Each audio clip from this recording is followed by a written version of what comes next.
കഴിഞ്ഞ ക്ലാസ്സില് നമ്മള് ഒരു ഫുള്ളി ചാർജ്ഡ് കപ്പാസിറ്റർ ഇൻഡക്ടറിൽ കൂടെ ഡിസ്ചാർജ് ചെയ്യുമ്പോൾ കപ്പാസിറ്ററിൽ സ്റ്റോർ ചെയ്തിട്ടുള്ള ഇലക്ട്രോസ്റ്റാറ്റിക് പൊട്ടൻഷ്യൽ എനർജി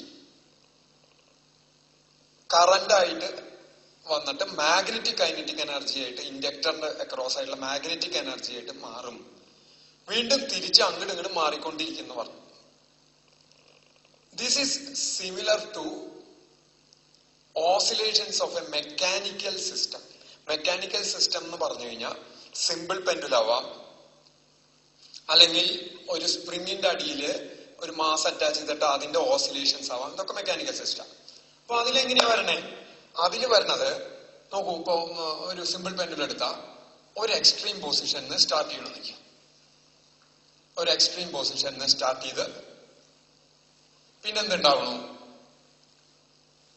പിന്നെ മീൻ പൊസിഷനിലെത്തി. ആ പെൻഡുലം മീൻ പൊസിഷനിലെത്തി. അവിടുന്ന് അങ്ങോട്ട് അടുത്ത എക്സ്ട്രീം പൊസിഷനിലേക്ക് പോകണം. അടുത്ത എക്സ്ട്രീം പൊസിഷൻ ഇവിടുന്ന് ഇങ്ങനെ എത്തി.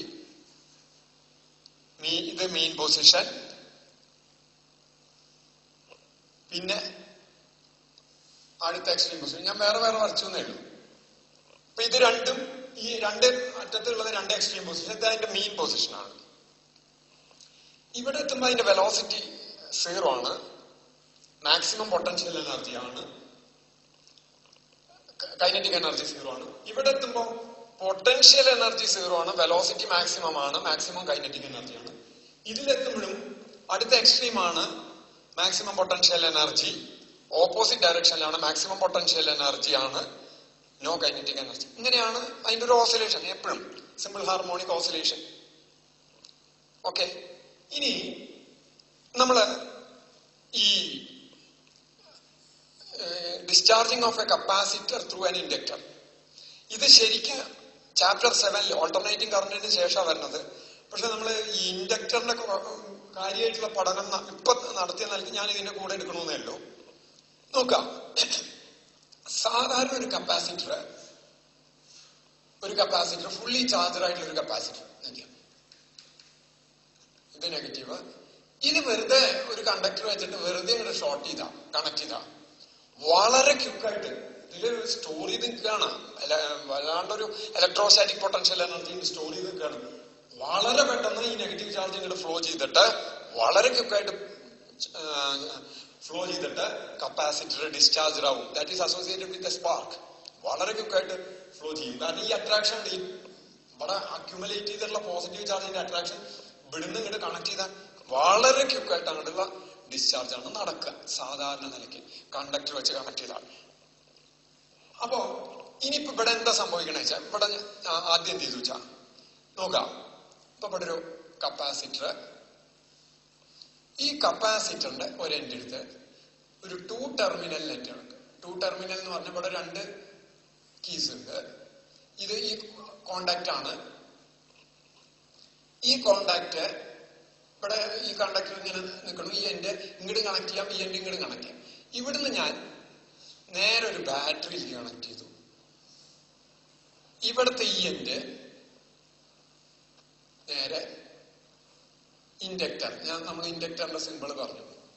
ഇതിന്റെ ഇൻഡക്ടൻസ് L, ഇതിന്റെ കപ്പാസിറ്റൻസ് C എന്ന് വിചാരിക്കും. ആദ്യം ഞാൻ ഈ കോണ്ടാക്ട് എടുത്തിട്ട് ഇങ്ങോട്ട് കണക്ട് ചെയ്തു. അപ്പൊ ഈ കണക്ഷൻ ഇല്ല കേട്ടോ, ഈ കണക്ഷൻ ഇല്ല. അപ്പൊ എന്തുണ്ടാവും? ഇവിടുന്ന് ഈ ഇവിടെ പോസിറ്റീവ് ചാർജ് അക്യുമുലേറ്റ് ചെയ്യും, ഇവിടെ നെഗറ്റീവ് ചാർജ് അക്യുമുലേറ്റ് ചെയ്യും. അപ്പൊ പോസിറ്റീവ് ചാർജ് ഫ്ലോ ചെയ്യണ വരെ കപ്പാസിറ്റർ ഫുള്ളി ചാർജർ ആവുന്ന വരെ ഇതിന് ബാറ്ററി നിന്ന് കറണ്ട് ഉള്ളൂ. ഫുള്ളി ചാർജർ ആയി കഴിഞ്ഞാൽ ഇതിന്റെ ഇടയിൽ ഇൻസുലേഷൻ ആണ്. ഇതിൽ കൂടെ കറണ്ടിന്, ഈ ഏരിയ കൂടെ കറണ്ടിന് കിടക്കാൻ പറ്റില്ല, ചാർജിന് മൂവ് ചെയ്യാൻ പറ്റില്ല, ഇൻസുലേറ്റിംഗ് മീഡിയാണ്. അപ്പൊ ഇവിടെ പോസിറ്റീവ് ചാർജ് വന്ന് അക്യുമുലേറ്റ് ചെയ്യും, അക്യുമുലേറ്റ് ചെയ്യാച്ച സംഭരിക്കപ്പെടും. ഇവിടെ നെഗറ്റീവ് ചാർജ് അക്യുമുലേറ്റ് ചെയ്യണം. ഇതാണല്ലോ ഉണ്ടാവുന്നത്. അല്ലെങ്കിൽ ഇലക്ട്രോൺസ് ഇവിടെ ഫ്ലോ ചെയ്ത് ഇതാവുന്നു, ഇവിടെ പോസിറ്റീവ് ചാർജ്. അപ്പൊ കപ്പാസിറ്റർ ഫുള്ളി ചാർജഡ് ആയി.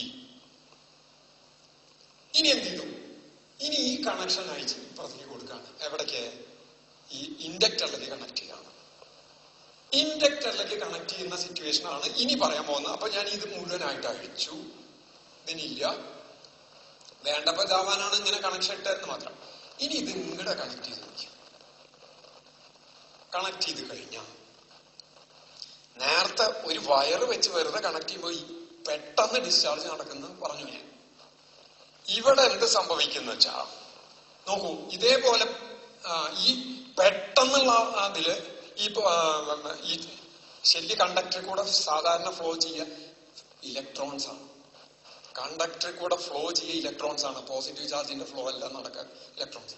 അപ്പൊ ഇതിൽ സംഭരിച്ച ഇലക്ട്രോൺസിന് വെറുതെ കണ്ടക്ടർ വെച്ച് കണക്ട് ചെയ്ത ഉടനെ തന്നെ ഈ ഇലക്ട്രോൺസിന് ഇടം വന്നിട്ട് ആ പോസിറ്റീവ് ചാർജിനെ ഡിസ്ചാർജ് ചെയ്ത് കളയും. അതോടുകൂടി കഴിഞ്ഞു. ഇത് ഈ ഇലക്ട്രോൺസ് അങ്ങോട്ട് വളരെ ക്വിക്കായിട്ട് മൂവ് ചെയ്യാൻ തുടങ്ങുമ്പോ അവിടെ കറണ്ടാണ്. ആ കറണ്ട് ഇതിൽ കൂടെയുള്ള മാഗ്നറ്റിക് ഫ്ലക്സിനെ ചേഞ്ച് ചെയ്യിക്കും. അപ്പൊ അതിനെതിരായിട്ട് ഇത് ഫ്ലോ ചെയ്യാൻ തുടങ്ങിയ വശം ഒരു ഇൻഡ്യൂസ്ഡ് EMF L/di/dt, ആ കറണ്ടിനെ ഒപ്പോസ് ചെയ്യുന്ന L/di/dt എന്നുള്ള ഒരു ഇൻഡ്യൂസ്ഡ് EMF ഉണ്ട്. അപ്പൊ വെറുതെ കണക്ട് ചെയ്യുമ്പോ ഒരു കണ്ടക്ടർ വെച്ചിട്ട് വെറുതെ കണക്ട് ചെയ്യുമ്പോൾ ചെയ്ത സ്പീഡില് ഈ ഇലക്ട്രോൺസിന് ഫ്ലോ ചെയ്യാൻ പറ്റില്ല. എന്താ വെച്ചാൽ ഇമ്മീഡിയറ്റ് ആയിട്ട് ബാക്ക് EMF വരികയാണ് -L/di/dt. അപ്പൊ ഇതിൽ സ്റ്റോർ ചെയ്തിട്ടുള്ള electrostatic potential energy, charge store ചെയ്ത അതിന്റെ ഇടയിൽ ഫീൽഡിന്റെ പൊട്ടൻഷ്യൽ എനർജിന്റെ energy stored in a capacitor ½ എന്ന് പറഞ്ഞു. ഈ പൊട്ടൻഷ്യൽ ഡിഫറൻസ് കാരണമാണ് എനർജി. ഈ ഇലക്ട്രോൺസ് ഫ്ലോ ചെയ്യുമ്പോൾ ഈ ബാക്ക് EMF ഇതിനെ ഒപ്പോസ് ചെയ്യും. പക്ഷെ ഇതില് കപ്പാസിറ്ററിൽ സ്റ്റോർ ചെയ്തിട്ടുള്ള എനർജി വെച്ച് ഈ ബാക്ക് EMF-നെതിരെ ഇത് വർക്ക് ചെയ്ത് പതുക്കെ അത് മൂവ് ചെയ്തോളും. ഈ വർക്ക് ചെയ്യണതിനനുസരിച്ച് ബാക്ക് EMF കുറഞ്ഞു വരും. അപ്പൊ ഈ ഇലക്ട്രോൺസ് എന്ത് ചെയ്യും? ഇപ്പം ഇവിടുത്തെ സിറ്റുവേഷൻ ഇതാണ്. ഇവിടെ പോസിറ്റീവ് ചാർജ് സ്റ്റോർ ചെയ്തേക്കണു, ഇവിടെ നെഗറ്റീവ് ചാർജ് സ്റ്റോർ ചെയ്തേക്കണു. ഇവിടുന്ന് ഇൻഡക്ടർ ഇത് ജസ്റ്റ് ഓൺ ചെയ്യുന്ന സിറ്റുവേഷനാണ്. അപ്പൊ എന്തില്ല, ഇവിടെ കറണ്ട് ഇല്ല. ഓൺ ചെയ്ത ഉടനെ കറണ്ട് ഇല്ല. കാരണം എന്താ വെച്ച് കഴിഞ്ഞാൽ ഇലക്ട്രോൺസിന് ഫ്ലോ ചെയ്യാൻ സാധിക്കുന്ന ഈ ഒപ്പോസിഷൻ ഉണ്ട് മാക്സിമം. അടുത്ത ഇൻസ്റ്റന്റിൽ ഈ എനർജി വെച്ച് കപ്പാസിറ്ററിൽ സ്റ്റോർ ചെയ്തിട്ടുള്ള എനർജി വെച്ച് ബാക്ക് EMF-നെതിരെ വർക്ക് ചെയ്ത് ഇലക്ട്രോൺസ് ഫ്ലോ ചെയ്ത് തുടങ്ങുക. അത് കൂടി വരും. കാരണം ഈ ബാക്ക് EMF ഇത് വർക്ക് ചെയ്യുന്നതിനനുസരിച്ച് ബാക്ക് EMF കുറഞ്ഞു വരും. അപ്പൊ എന്തുണ്ടാവും? ഈ ഇലക്ട്രോൺസ് ഇവിടുന്ന് ചെന്ന് ഈ പോസിറ്റീവ് ചാർജിന്റെ ഇഫക്റ്റിനെ ക്യാൻസൽ ചെയ്ത് വരും. അപ്പോ ആദ്യം കറന്റ് ഫ്ലോ വളരെ പതുക്കെയായിരിക്കും. ഇതിനെതിരെ വർക്ക് ചെയ്യുന്നതിനനുസരിച്ച് കറന്റ് ഫ്ലോ സർക്യൂട്ടിൽ കൂടി വരും. കൂടി വന്ന് എപ്പോ ഇത് കംപ്ലീറ്റ് ആയിട്ട് ഈ ബാക്ക് EMF എപ്പോ കംപ്ലീറ്റ് ആയിട്ട് 0 ആവുന്നോ അപ്പോഴായിരിക്കും മാക്സിമം കറന്റ് വരിക. Let me write it as I0. Maximum current വരിക. അത് കഴിഞ്ഞ അപ്പോ എന്താണ് അവസ്ഥ? അപ്പോഴത്തെ അവസ്ഥ എന്ന് പറയുന്നത് കപ്പാസിറ്ററിൽ യാതൊരു ചാർജും ഇല്ല. ഇൻഡക്ടറിൽ സർക്യൂട്ടിൽ മാക്സിമം കറന്റ് I0. ഇവിടെ യാതൊരു ചാർജും ഇല്ല. ഓക്കെ, ഇങ്ങനത്തെ ഒരു അവസ്ഥയിലെത്തും. എന്നാൽ ശരിക്കും ഈ നെഗറ്റീവ് ചാർജിന്റെ ആഗ്രഹം എന്താ വെച്ചാൽ ഇവിടുന്ന് ഇങ്ങോട്ട് ഇതിനെ ക്യാൻസൽ ചെയ്ത് കഴിഞ്ഞാൽ പിന്നെ അവിടെ പോസിറ്റീവ് ചാർജ് ഇല്ലെങ്കിൽ എല്ലാം ക്യാൻസൽ ആയി കഴിഞ്ഞാൽ പിന്നെ അവിടെ ഫ്ലോന്റെ ആവശ്യമില്ല, കഴിഞ്ഞു. ആരാ ഇതുവരെ ഫ്ലോ ചെയ്തിരുന്നേ? ഇവിടെ ഉണ്ടായിരുന്ന ഈ പ്ലേറ്റിലെ താഴത്തെ പ്ലേറ്റിലെ നെഗറ്റീവ് ചാർജ് ആണ് ഫ്ലോ ചെയ്തിരുന്നത്. ഇപ്പൊ ആ നെഗറ്റീവ് ചാർജിന് ഫ്ലോ ചെയ്യേണ്ട ആവശ്യമില്ല. അതൊക്കെ ഇവിടെ വന്നിട്ട് പോസിറ്റീവ് ചാർജിനെ ക്യാൻസൽ ചെയ്തു. രണ്ടിലും ചാർജുകളൊന്നുമില്ല. അപ്പൊ അത് നിൽക്കേണ്ടതാണ്. പക്ഷെ എന്തുണ്ടാവും വെച്ചാൽ ഇവിടെ നോക്കൂ, മാക്സിമം കറന്റ് കാരണം ഇതിന്റെ അക്രോസ് ആയിട്ട് ½ Li0² എന്ന് പറഞ്ഞിട്ടുള്ള ഒരു ഇൻഡക്ടറിന് അക്രോസ് ആയിട്ട് കറന്റ് ഫ്ലോ ചെയ്യുമ്പോൾ എനർജി ഉണ്ടാവും പറഞ്ഞിട്ടുണ്ട്. ആ എനർജി ഉണ്ട്. അത് അപ്പൊ ആ എനർജി ഉണ്ട് തന്നെയല്ല, അതിന്റെ ചുറ്റും ആ മാഗ്നറ്റിക് ഫീൽഡ് ഉണ്ട്, ആ കറന്റ് കാരണം. അതിന്റെ അവസ്ഥ എന്താ വെച്ചാൽ അത് ആ മാഗ്നറ്റിക് എനർജിയെ അല്ലെങ്കിൽ മാഗ്നറ്റിക് ഫീൽഡിനെ റീറ്റെയിൻ ചെയ്യാൻ, നിലനിർത്താൻ ആഗ്രഹിക്കുന്നു. ഇനർഷ്യ, മാഗ്നറ്റിക് ഇനർഷ്യ കാരണം അത് നിലനിർത്തണമെങ്കിൽ അപ്പൊ അതെന്ത് ചെയ്യും? Reverse direction. ഇപ്പൊ ഇതുവരെ ഇലക്ട്രോൺസ് ഒക്കെ ഫ്ലോ ചെയ്ത്, ഇനി ഇലക്ട്രോൺസ് ഫ്ലോ ചെയ്യാനില്ലെങ്കിലും ഇതുവരെ കറണ്ട് ഫ്ലോ ചെയ്തിരുന്ന ഡയറക്ഷൻ ഇങ്ങനെയല്ലായിരുന്നു. ഇവിടുന്ന് പോസിറ്റീവ് ഇങ്ങനെയല്ലായിരുന്നു. തുടങ്ങുമ്പോ ഫ്ലോ ചെയ്യാൻ ഇങ്ങടല്ല, കറണ്ടിന്റെ ഡയറക്ഷൻ ഇങ്ങടല്ലായിരുന്നു. സോറി, ഇങ്ങനെയല്ല കേട്ടോ. കറണ്ടിന്റെ ഡയറക്ഷൻ ഇങ്ങടാണ്, പോസിറ്റീവ് ടു നെഗറ്റീവ്. ഇങ്ങനെയാണ് കറണ്ടിന്റെ വന്നത്. ഇവിടെ പോസിറ്റീവ് ആയിരുന്നപ്പോ കറണ്ട് എപ്പോഴും പോസിറ്റീവിന്റെ ഡയറക്ഷനാണ് ഒഴുകുക. കാര്യം ഒഴുകുന്നത് നെഗറ്റീവ് ഇലക്ട്രോൺസ് ആണെങ്കിലും കറന്റിന്റെ ഡയറക്ഷൻ നമ്മൾ അതിന് റിവേഴ്സ് ആയിട്ട് എടുക്കുക. അപ്പൊ ഇങ്ങനെയാണ് ഇലക്ട്രോൺസ് ഇവിടുന്ന് ഇങ്ങടെ ഫ്ലോ ചെയ്യണേച്ചാലും കറന്റിന്റെ ഡയറക്ഷൻ ഇവിടുന്ന് ഇങ്ങടായിരിക്കും കണക്ട് ചെയ്യുമ്പോൾ. ഓക്കെ, ഇനി എന്തുണ്ടാവണേ വെച്ചാൽ അപ്പൊ ഈ ഇത് കാരണം, ഈ ഇൻഡക്ടറിലെ എനർജി കാരണം, ഏതാ മാഗ്നറ്റിക് ഫീൽഡ് കാരണം അത് നിലനിർത്താൻ ആഗ്രഹിക്കും. ആ എനർജി വെച്ച് അതെന്ത് ചെയ്യും? ഈ കറന്റിനെ നിലനിർത്താൻ വേണ്ടി വർക്ക് ചെയ്യും. നിലനിർത്താൻ വേണ്ടി, കാരണം ഈ മാഗ്നറ്റിക് ഫീൽഡിനെ അവിടെ നിലനിർത്താൻ ഒരു ബാക്ക് EMF പ്രൊഡ്യൂസ് ചെയ്യും. ആ ബാക്ക് EMF എത്ര? ഈ കംപ്ലീറ്റ് ബാക്ക് EMF കഴിയണ വരെ അത്. അപ്പൊ എന്തുണ്ടാവും? ആ കറണ്ട് നിലനിർത്താൻ വേണ്ടിയിട്ട് ഇത് വർക്ക് ചെയ്ത് കഴിഞ്ഞാൽ ഇവിടുന്ന് പിന്നെയും ഇലക്ട്രോൺസ് ഇങ്ങനെ ചെന്നുകൊണ്ടിരിക്കുകയല്ലേ ചെയ്യുക. പിന്നെ ഇലക്ട്രോൺസ് ചെന്നുകൊണ്ടിരിക്കുകയല്ലേ ചെയ്യുക. റൈറ്റ്? അങ്ങനെ ഇലക്ട്രോൺസ് ചെന്നിട്ട് എന്താണ് ഉണ്ടാവുക? ഈ ഇലക്ട്രോൺസ് ഒക്കെ ഇപ്പുറത്ത് അക്യുമുലേറ്റ് ചെയ്ത് തുടങ്ങും. ഏത് പ്ലേറ്റില്? മോളത്തെ പ്ലേറ്റിൽ ഇലക്ട്രോൺ അക്യുമുലേഷൻ നടക്കും.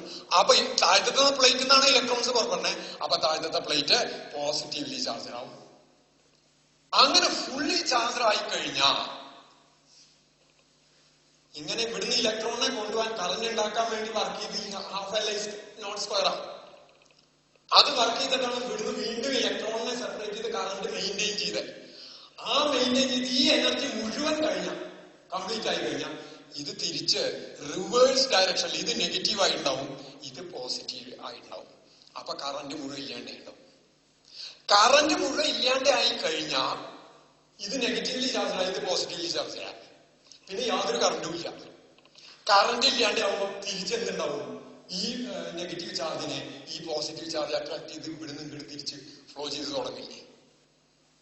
ഇത് നോക്കൂ, ഇവിടെ ഈ കേസ് ഇതിന് സിമിലർ ആയിട്ട് എടുത്തു. ഒരു എക്സ്ട്രീമിൽ നിന്ന് സ്റ്റാർട്ട് ചെയ്യുന്നു. Maximum potential electrostatic potential energy, ഇവിടെ മാക്സിമം ഗ്രാവിറ്റേഷണൽ പൊട്ടൻഷ്യൽ എനർജി. ഇവിടുന്ന് തുടങ്ങിയിട്ട് ഇങ്ങനെ മൂവ് ചെയ്യണം. അതേപോലെ ഇലക്ട്രോൺസ് ഇങ്ങനെ മൂവ് ചെയ്ത് വന്ന് ഒരു ഘട്ടത്തിൽ എത്തുമ്പോ ഈ പെൻഡുലം എങ്ങനെ മീൻ പൊസിഷനിൽ എത്തുന്നോ അതുപോലെ ഈ ഇതിലത്തെ ചാർജ് മുഴുവൻ ഇല്ലാണ്ടാവണം. ചാർജ് മുഴുവൻ ഇല്ലാണ്ടാവുന്നു എന്ന് പറഞ്ഞാൽ കറന്റ് മാക്സിമം ആണ്. ഇവിടെ എത്തുമ്പോൾ വെലോസിറ്റി മാക്സിമം. വെലോസിറ്റിക്ക് സിമിലർ ആയിട്ട് കറന്റ് വരുന്നു. ചാർജിങ്ങിന് സിമിലർ ആയിട്ട് പൊട്ടൻഷ്യൽ എനർജി ഇതില് സ്റ്റോർ ചെയ്തിട്ടുള്ള പൊട്ടൻഷ്യൽ എനർജി ഇവിടെ എത്തുമ്പോൾ പൊട്ടൻഷ്യൽ മെക്കാനിക്കൽ പൊട്ടൻഷ്യൽ അല്ലെങ്കിൽ ഗ്രാവിറ്റേഷണൽ പൊട്ടൻഷ്യൽ എനർജി, ഇവിടെ electric potential energy, electrostatic potential energy. ഇവിടെ കറന്റ് ഇല്ലാത്ത സിറ്റുവേഷൻ ആണ്. ഈ ഇവിടുന്ന് വിടുമ്പോ എക്സ്ട്രീം പൊസിഷനിൽ നിന്ന് ഇതിനെ വിടുമ്പോ അതിന് വെലോസിറ്റി ഇല്ല, എന്നുവെച്ചാൽ കറണ്ട് ഇല്ലാത്ത അവസ്ഥ. ഇവിടെ എത്തുമ്പോ മാക്സിമം മീൻ പൊസിഷനിൽ മാക്സിമം വെലോസിറ്റി ആണ്, ഇവിടെ മാക്സിമം കറന്റ് ആണ്. അതായത് എൻറ്റയർലി മാഗ്നറ്റിക് കൈനറ്റിക് എനർജിയാണ്, നോ ഇലക്ട്രോസ്റ്റാറ്റിക് പൊട്ടൻഷ്യൽ എനർജി ഈ സിറ്റുവേഷനിൽ. ഇതിൽ യാതൊരു ചാർജും സ്റ്റോർ ചെയ്തിട്ടില്ല നേരത്തെ. അപ്പോ ഇലക്ട്രോസ്റ്റാറ്റിക് പൊട്ടൻഷ്യൽ എനർജി സീറോ ആണ്. തിരിച്ച് റിവേഴ്സ് ഡയറക്ഷനിൽ ഇത് ഫുള്ളി ചാർജ്ഡ് ആവുമ്പോ അടുത്ത എക്സ്ട്രീമിലെത്തില്ലേ ചെയ്യണ ഗ്രാവിറ്റേഷൻ പൊട്ടൻഷ്യൽ എനർജി ഓപ്പോസിറ്റില് മാക്സിമം, ഇവിടെ റിവേഴ്സ് ഡയറക്ഷനില് ഇലക്ട്രോസ്റ്റാറ്റിക് പൊട്ടൻഷ്യൽ എനർജി സ്റ്റോർ ചെയ്ത് മാക്സിമം. ആ നേരത്തെ ആ ഇൻസ്റ്റന്റിൽ എത്തുമ്പോ ഇതിൽ കൂടെ കറണ്ട് ഇല്ല, ഇവിടെ വെലോസിറ്റി ഇല്ല. ഇതിന് സിമിലർ ആയിട്ടാണ് വരുന്നത്. And this process repeats. ഇത് ആവർത്തിച്ചുകൊണ്ടേയിരിക്കും. ഇപ്പൊ എന്താണ്ടായി? പോസിറ്റീവ് ആദ്യം ഫുള്ളി ചാർജ് ആയിട്ടുള്ള ഒരു കപ്പാസിറ്റർ ഇൻഡക്ടറിൽ കൂടെ ഡിസ്ചാർജ് ചെയ്യാൻ നോക്കി. ഇൻഡക്ടറിലേക്ക് കണക്ട് ചെയ്തു. ഇൻഡക്ടറിലേക്ക് കണക്ട് ചെയ്തപ്പോ ബാക്ക് EMF എന്ത് ചെയ്തു? ആ ഫ്ലോനെ ഒപ്പോസ് ചെയ്തു. പക്ഷെ ഇലക്ട്രോസ്റ്റാറ്റിക് പൊട്ടൻഷ്യൽ എനർജി കപ്പാസിറ്ററിൽ സ്റ്റോർ ചെയ്തിട്ടുള്ള എനർജി വെച്ചിട്ട് വർക്ക് ചെയ്ത് ആ ബാക്ക് EMFനെ ഓവർകം ചെയ്ത് കറണ്ട് ഉണ്ടാക്കി.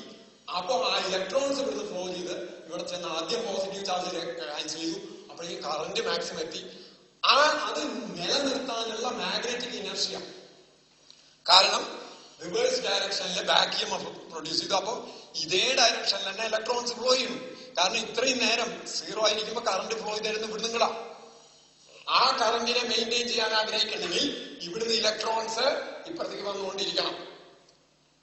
അപ്പൊ അങ്ങനെ വീണ്ടും അത് മെയിൻറ്റെയിൻ ചെയ്യുമ്പോൾ വീണ്ടും ഇവിടുന്ന് ഇലക്ട്രോൺസിനെ സെപ്പറേറ്റ് ചെയ്ത് കൊണ്ടത് ഇവിടെ ഫില്ല് ചെയ്യുമ്പോ എത്ര നേരം ഫില്ല് ചെയ്യും? ഈ ½ Li02 വരെ ഫില്ല് ചെയ്യും. നോക്കൂ, ഇതിൽ ആദ്യം സ്റ്റോർ ചെയ്ത ½ ആണ് ½ ആയിട്ട് കൺവേർട്ട് ചെയ്തേക്കണേ.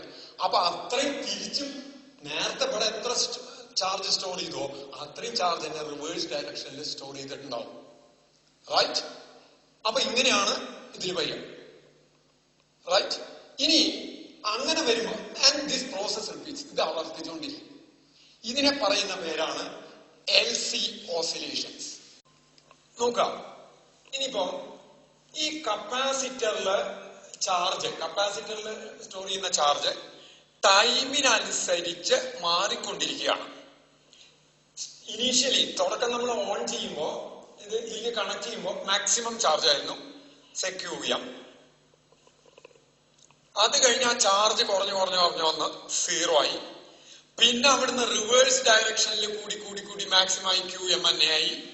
വീണ്ടും കുറഞ്ഞു വന്നു 0 ആയി. അപ്പൊ charge depends on time. So I can write charge is A function of time Q of t എന്ന് എഴുതാം. Q of t equals QM into cos omega t എന്ന് എഴുതാം. എന്താ കാരണം? at t equal to 0 cos omega t is 1 maximum charge. പിന്നെ കോസിന്റെ variation ആയിട്ടാണ് വരുന്നത്. അതായത് മാക്സിമത്തിൽ നിന്ന് തുടങ്ങി 0 എത്തി, റിവേഴ്സ് ഡയറക്ഷനിൽ മാക്സിമം, വീണ്ടും 0 എത്തി, അങ്ങനെ റിപ്പീറ്റ് ചെയ്യുന്നു. അതായത് ഈ കപ്പാസിറ്ററിലെ ചാർജ് സിമ്പിൾ ഹാർമോണിക് ആയിട്ട് വേരി ചെയ്യുന്നു, ഓസിലേറ്റ് ചെയ്തുകൊണ്ടിരിക്കുകയാണ്. അപ്പൊ ഒരു സെക്കൻഡിൽ എത്ര വട്ടം ഈ കപ്പാസിറ്റർ ചാർജ് ചെയ്ത് ഡിസ്ചാർജ് ചെയ്ത് വീണ്ടും റിവേഴ്സ് ഡയറക്ഷനിൽ ചാർജ് ചെയ്ത് ഡിസ്ചാർജ് ആവും, ഇത് കാണാം. അതായത് ഫ്രീക്വൻസി എന്തിന്റെ ഫ്രീക്വൻസി? ആദ്യം കംപ്ലീറ്റ്ലി ചാർജ് ആവണു, ഫുള്ളി ചാർജിൽ നിന്ന് സ്റ്റാർട്ട് ചെയ്തു, ഡിസ്ചാർജ് ചെയ്തു, റിവേഴ്സ് ഡയറക്ഷനിൽ ചാർജ് ചെയ്തു, ആദ്യത്തെ ഡയറക്ഷനിൽ ചാർജ് ആയി. ഇങ്ങനെ ചെയ്യുമ്പോൾ ഒരു സൈക്കിളായി. ഇങ്ങനെ ഒരു സെക്കൻഡിൽ എത്ര സൈക്കിൾ ഉണ്ട്, അതിനെയാണ് ഫ്രീക്വൻസി എന്ന് പറയാം. ഈ ഫ്രീക്വൻസി കണ്ടുപിടിക്കാൻ വല്ല വഴിയുണ്ടോ നോക്കാണ്. നോക്കൂ, അതിന് ഇവിടെ ഞാൻ കിർച്ചോഫ്സ് ലോ അപ്ലൈ ചെയ്യാൻ നിൽക്കാം. ഏത് Kirchhoff's law?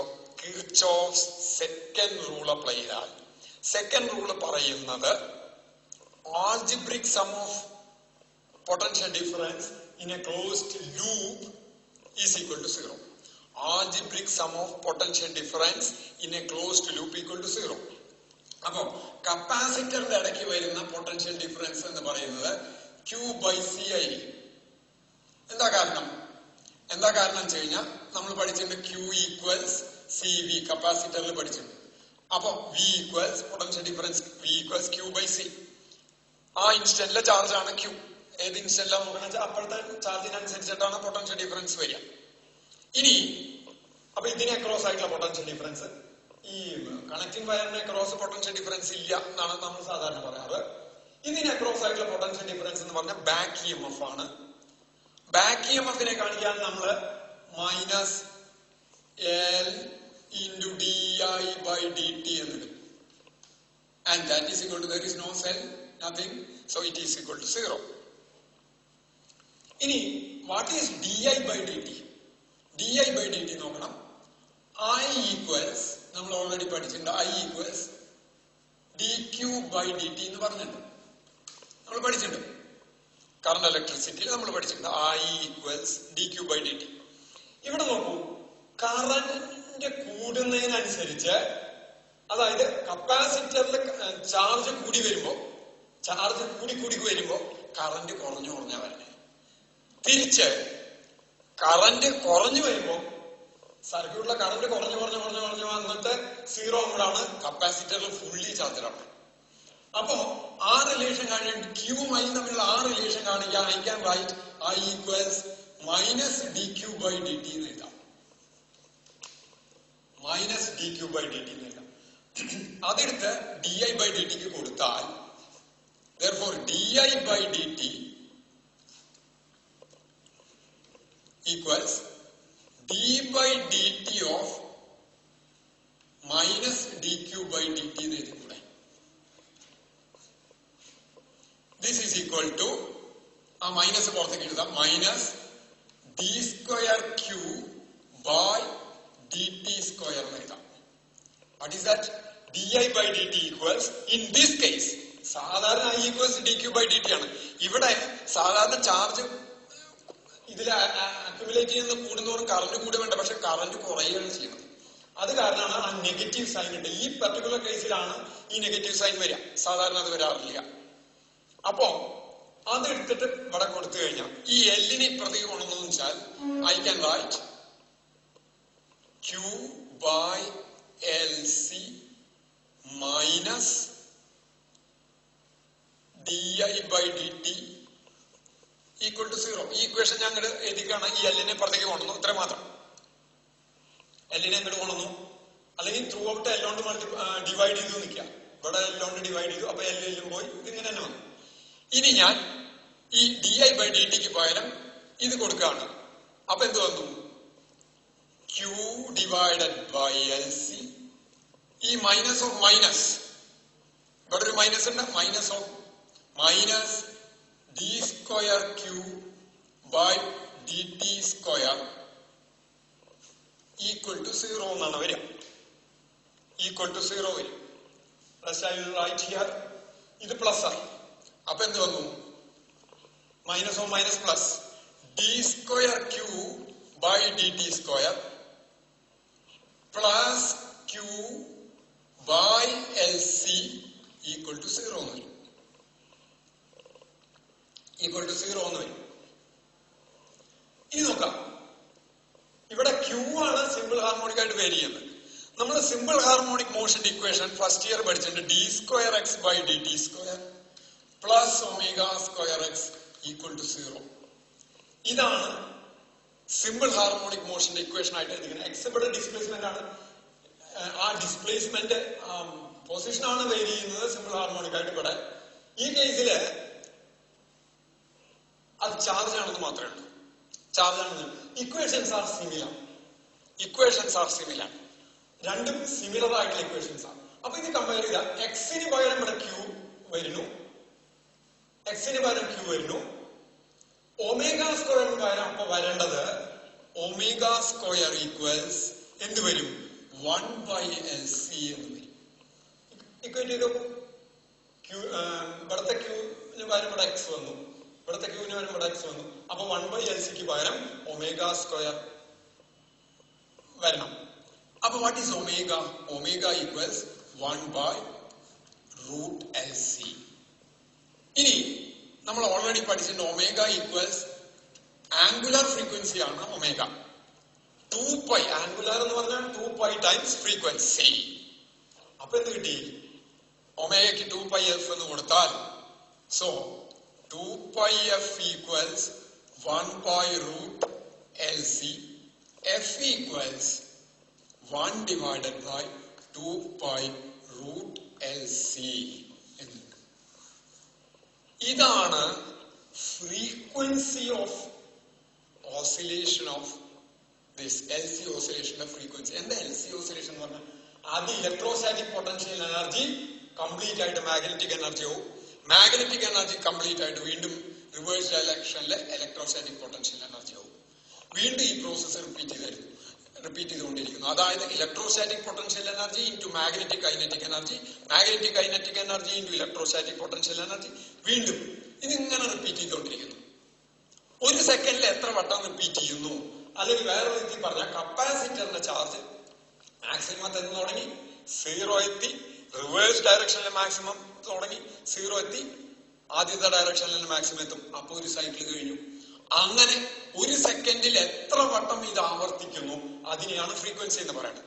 That is given by 1/2π√LC. എത്ര വട്ടം ആവർത്തിക്കുന്നു. അപ്പൊ ആ ഫ്രീക്വൻസി നിർണയിക്കുന്നത് ഈ കപ്പാസിറ്ററിന്റെ വാല്യൂ, ഇൻഡക്ടറിന്റെ വാല്യൂ മാത്രമാണ്.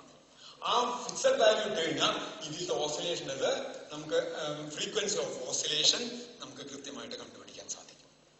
ഇനി നോക്കാം, ഇത് എത്ര കാലം ഇതിങ്ങനെ റിപ്പീറ്റ് ചെയ്തുകൊണ്ടിരിക്കുന്നു വെച്ചാൽ, ഈ കണക്ടിങ് വയർ റെസിസ്റ്റൻസ് ഇല്ലെങ്കിൽ it will continue for infinite time. അനന്തകാലത്ത് ഇത് ഈ ഓസിലേഷൻ കണ്ടിന്യൂ ചെയ്തുകൊണ്ടിരിക്കും. അതിന് റെസിസ്റ്റൻസ് ഉണ്ടെങ്കിൽ ഈ കറണ്ട് സെൻഡ് ചെയ്യുമ്പോൾ റെസിസ്റ്റൻസിനെതിരെ വർക്ക് ചെയ്യേണ്ടി വരും, I² ആണ്. അങ്ങനെ എനർജി ഡിസിപ്പേറ്റ് ചെയ്ത് പോയിട്ട് അത് ആ ഓസിലേഷൻ ഡാംപ്ഡ് ആയിട്ട് വരും, കുറഞ്ഞു വരും. കുറച്ച് കഴിഞ്ഞാൽ ഇത് ഏതുപോലെ ഇപ്പൊ സിമ്പിൾ ഹാർമോണിക് ഓസിലേഷൻ, ഇപ്പൊ പെൻഡുലത്തിന്റെ ഓസിലേഷൻ, എയർ റെസിസ്റ്റൻസ് നല്ലോണം ഉണ്ടെങ്കിൽ അതിന്റെ ആംപ്ലിറ്റ്യൂഡ് കുറഞ്ഞു വന്ന് അത് നിൽക്കുന്ന പോലെ ആ എയർ റെസിസ്റ്റൻസിന് സിമിലർ ആയിട്ട് ഇവിടെ വരുന്നത് കണക്ടിങ് വയറിന്റെ റെസിസ്റ്റൻസ് ആണ്. ആ റെസിസ്റ്റൻസ് ഉണ്ടെങ്കിൽ അത് നിൽക്കും, കുറച്ച് കഴിഞ്ഞാൽ നിൽക്കും. അല്ലെങ്കിൽ അനന്തകാലം ഈ ഇതിങ്ങനെ ഓസിലേറ്റ് ചെയ്തുകൊണ്ടിരിക്കും. And these oscillations are called LC oscillation. ഇതിന്റെ അപ്ലിക്കേഷൻ നമുക്ക് ഒരു അപ്ലിക്കേഷൻ ആയിട്ട് ട്രാൻസിസ്റ്റർ ആസ് എൻ ഓസിലേറ്റർ ആയിട്ട് ട്രാൻസിസ്റ്ററിനെ കൺവെർട്ട് ചെയ്യുന്ന ചാപ്റ്ററിൽ ആ ടോപ്പിക്കിൽ, അതായത് സെമി കണ്ടക്ടിങ് ഡിവൈസസ്, അവിടെ നമുക്ക് ഇതിന്റെ അപ്ലിക്കേഷൻ വരുന്നുണ്ട് LC ഓസിലേഷൻ. തൽക്കാലം ഇവിടെ നിർത്തുന്നു.